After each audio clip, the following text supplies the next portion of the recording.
एक single bed, चाय बनाने के लिए छोटा सिलेंडर और हर तरफ बिखरी किताबों और नोट्स के बीच वो बैठे हैं। 2500 रुपए महीने किराए के इस कमरे में सोनू अकेले रहते हैं। उनके ज्यादातर दोस्त कोटा शहर छोड़ चुके हैं। कभी उनका ये हॉस्टल छात्रों की चहल पहल से गुलजार रहता था, अब ये लगभग खाली सा पड़ा है। सोनू कहते हैं अब बच्चे कम हो गए हैं, कोचिंग में भी पहले जितने बच्चे नहीं दिखते। हिंदी मीडियम से पढ़े सोनू के लिए इंग्लिश में कोचिंग करना एक चुनौती तो है ही, साथ ही शहर का बदलता माहौल भी कम मुश्किल भरा नहीं है। अब उनका ज्यादातर समय पढ़ते और खुद से बातें करते बीतता है, क्योंकि बात करने के लिए साथ कोई है नहीं। हॉस्टल के आधे से ज्यादा कमरों पर ताले लटके हुए हैं। ये हाल सिर्फ सोनू गौतम के हॉस्टल का नहीं है। इस खालीपन की मार शहर से करीब 10 किलोमीटर दूर 25,000 छात्रों के लिए बसाई गई पूरी कोरल पार्क सिटी झेल रही है। यहाँ पिछले कुछ सालों में छात्रों के लिए 350 से ज्यादा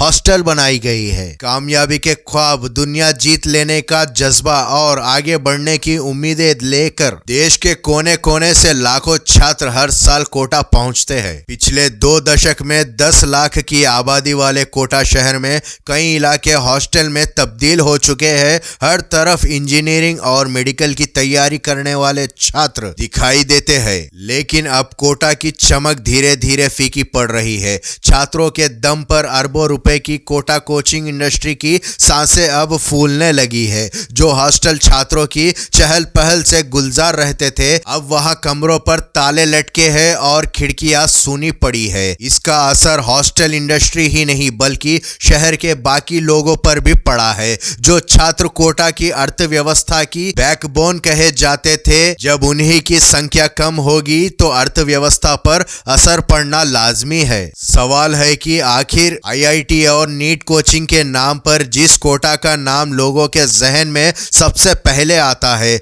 उसकी ऐसी स्थिति क्यों हो रही है? बच्चे कोचिंग के लिए कम क्यों पहुंच रहे हैं? और क्या कोटा इस संकट से उबर पाएगा? 90 के दशक में वीके बंसल ने कोटा के विज्ञान नगर से बंसल क्लासेस की शुरुआत की थी। कुछ बच्चों को कोचिंग देने से शुरू हुआ ये सिलसिला देखते ही देखते एक बड़े कारवां में तब्दील हो गया। उनके बाद इंजीनियरिंग और मेडिकल की तैयारी करवाने के लिए कई कोचिंग इंस्टीट्यूट ने कोटा को अपना केंद्र बना लिया और धीरे धीरे ये शहर कोचिंग इंडस्ट्री के रूप में बदल गया। नेशनल टेस्टिंग एजेंसी के मुताबिक साल 2024 में करीब 23 लाख छात्रों ने नीट और करीब 12 लाख छात्रों ने जेईई की परीक्षा दी। कोटा हॉस्टल एसोसिएशन के अध्यक्ष नवीन मित्तल का कहना है कि पिछले 2 दशक में यह पहली बार है जब कोटा आने वाले छात्रों की संख्या में 25 से 30% की कमी आई है। ऐसे ही बात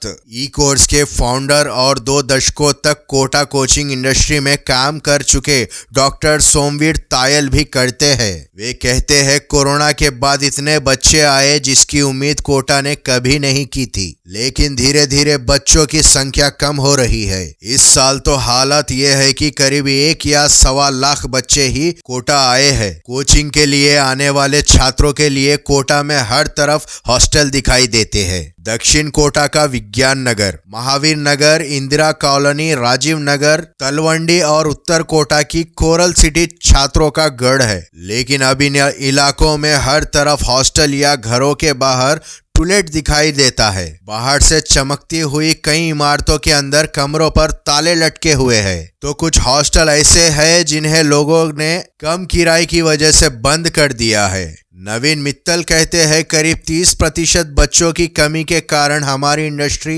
6,000 करोड़ रुपए से अब 3,000 करोड़ रुपए पर आ गई है। विज्ञान नगर में मेस के साथ हॉस्टल चलाने वाले संदीप जैन कहते हैं यह कोटा में कोचिंग का सबसे पुराना इलाका है, यहीं से बंसल सर ने कोचिंग शुरू की थी। ऐसा ही हाल कोटा के रहने वाले दीपक कोहली का है। वे पिछले 25 सालों से हॉस्टल इंडस्ट्री से जुड़े हुए हैं। वे 50 कमरों का एक हॉस्टल राजीव नगर में, 20 कमरों का एक पीजी विज्ञान नगर में और 50 कमरों का एक हॉस्टल कोरल सिटी में चला रहे हैं। कोहली कहते हैं राजीव नगर में 1 साल पहले हम एक कमरे का किराया 15,000 रुपए ले रहे थे, आज वहां 8,000 पर आ गया है। वहीं विज्ञान नगर में जो पीजी का किराया 5,000 था उसे कोई 3,000 रुपए में भी नहीं ले रहा है।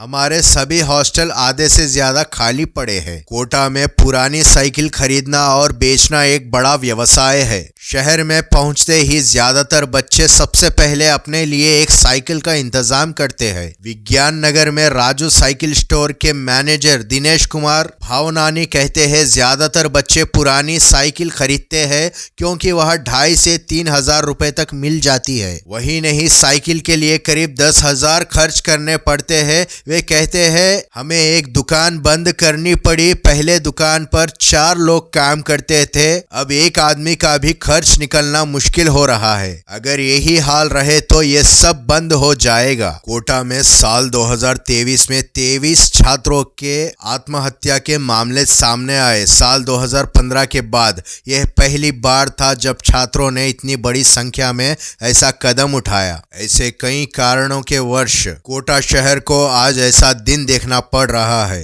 ऐसे ही और अपडेट्स के लिए वीडियो को लाइक और चैनल को सब्सक्राइब करें। धन्यवाद।